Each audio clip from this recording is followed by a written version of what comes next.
Sim, eu troquei de abordagem teórica dentro da psicologia. Eu era da psicanálise e hoje eu não sou mais. Vamos falar mais sobre isso? Esse vídeo vai ter muitas e muitas camadas, então eu espero muito que vocês gostem.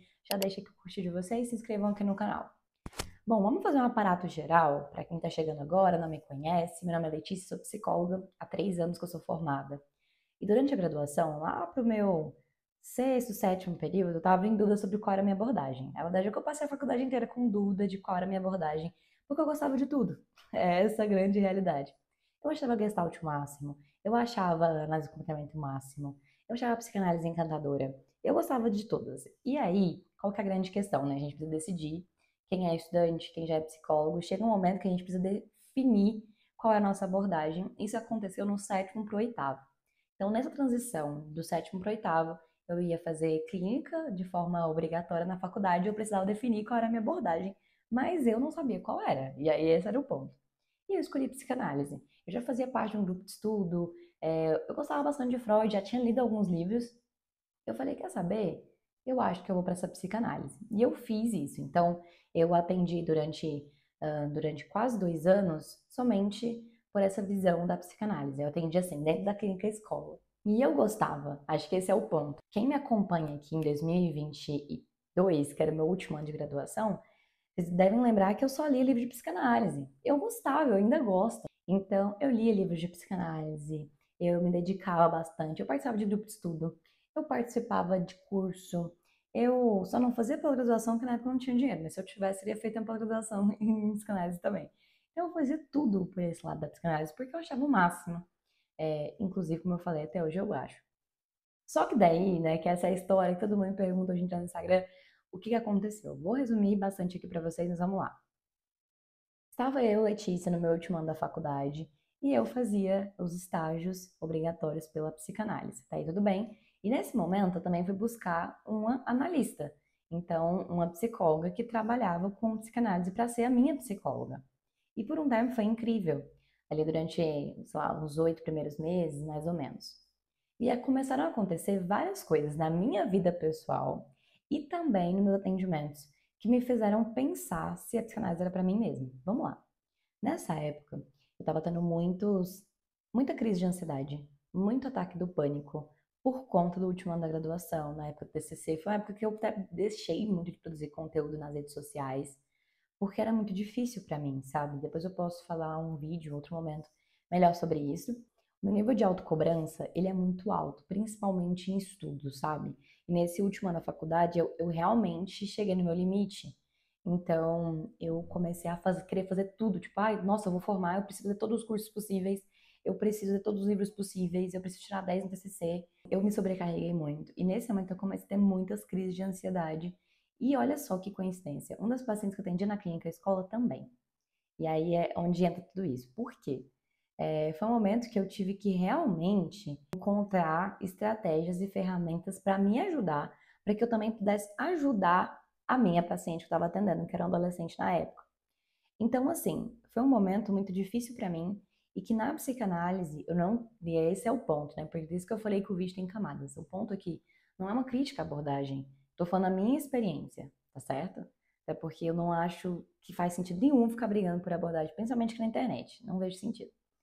Então, eu fiquei procurando ferramentas e estratégias que na psicanálise eu não estava encontrando. Nem para mim, nas minhas próprias crises, nem com a paciente. Então, foi um momento em que, junto com o meu orientador na época de TCC, que ele era da análise do comportamento, ele que me ajudou com estratégias simples de respiração. E aí, quando eu entendi isso, né, e eu já tinha sido monitora de análise do comportamento, só que aquela análise do comportamento mais introdutória, de reforço, punição, não na parte clínica. Eu não tinha ferramentas em relação à clínica. Então, quando isso aconteceu, que eu percebi que eu tive melhoras, nossa, aquilo foi um divisor de águas para mim. E aí eu tentei ainda estudar um pouco mais de psicanálise, só que eu tava percebendo que eu não tava mais indo, sabe? Eu não tava mais confortável. Por quê? Eu não tava tendo resultado. E acho que o ponto é esse. Eu acho que as abordagens, principalmente psicanálise, gestalt, as humanistas, elas são eficazes, mas para objetivos específicos. Assim como também as comportamentais e cognitivas têm um outro objetivo. Por isso que eu acho que todas as abordagens são válidas. Eu defendo isso até hoje, vou continuar defendendo isso, tá? Só que naquele momento em específico, eu precisava dessas técnicas específicas que eu encontrei na análise do comportamento, tá certo? Tanto que hoje em dia as pessoas vêm falar comigo, eu indico a colega psicanalista, porque não é sobre isso, sabe? É muito mais ali sobre algumas demandas em específico. Beleza. Eu entrei para esse lugar em que eu fui percebendo melhoras através dessas estratégias. Isso era mais ou menos outubro, novembro, sendo que eu me formei em dezembro. Então, eu continuei atendendo pela psicanálise até acabar o semestre, acabou o semestre, eu ia pegar meu CRP e daí eu ia decidir. Minha estratégia foi essa, vou acabar a faculdade. Quando eu terminei a faculdade, eu decidi ficar ali um mês sem estudar, sem ver nada, que eu queria finalizar esse processo, esse momento, para depois pensar em abordagem teórica. Quando foi janeiro, virou o ano, né, para 2023, início de 2023, eu me peguei pensando assim, cara, a psicanálise não é para mim mais. Já foi e é para muitas pessoas, mas para mim, eu tô lendo, eu não tô vendo mais sentido. Eu não tô vendo mais significado. Eu quero intervenções que a psicanálise não tá me fornecendo. Então, em janeiro eu fiz um grupo de estudo, participei de um grupo de estudo em TCC, em cognitiva mesmo. Eu achei bem legal. Só que mesmo assim não era muito o que eu tava procurando ainda, sabe? Eu gosto da explicação behaviorista para os comportamentos. Quando foi fevereiro para março, conversando com uma amiga queridíssima, a Aline, que falou assim, amiga, eu sei da análise do comportamento, sabe? Você já foi monitora, tenta. E aí, nessa época, antes ali de pegar, meses antes de pegar o meu diploma, né, a minha colação de grau acontecer, eu comecei a voltar a ler análise do comportamento. E aí foi que tudo se encaixou, porque eu falei, é isso, tipo, é o que eu tô buscando, é o que eu tô procurando, é o que faz sentido pra mim. Lembrando que no meu TCC também tinha Skinner, porque, como eu falei, meu orientador era da análise do comportamento, então algumas explicações ele colocou com base de Skinner.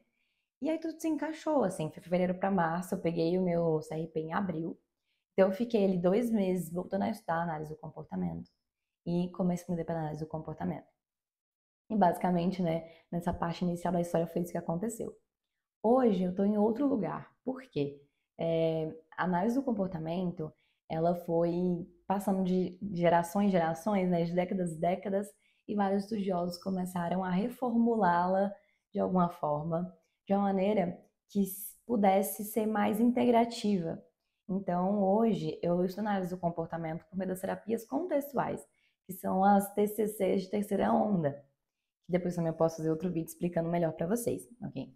Foi uma história que tem a ver comigo, sabe? Muita gente fala, ai, porque a psicanálise isso, a psicanálise aquilo, ai, porque a TCC isso. Não é sobre isso, sinceramente, sabe?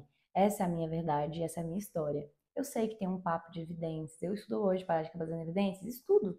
É claro que eu estudo.